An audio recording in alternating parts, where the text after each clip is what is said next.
Mata a bichinha não, coitada.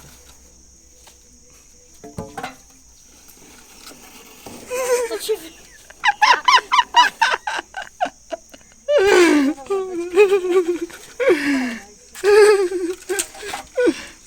Ela já foi, minha filha.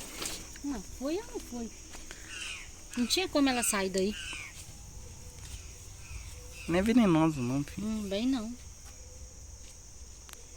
Depois nós olhamos na internet como é que...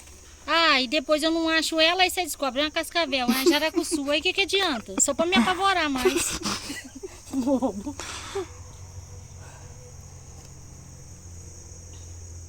Ô, parece uma coisa, tá? A Carrinho da Maria tava encostadinho do lado de lá, eu tirei ele, pus dali. Falei, o quê? Pra vir cobra deitar nisso aqui não custa.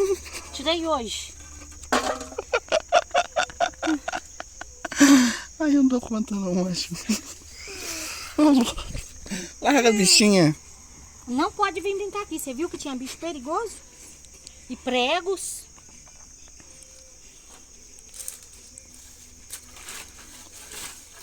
Eu achei Pode passar de lá mesmo. que era pra vir aqui. Não, vem pra cá. Vem pra cá. Nem você pode, não?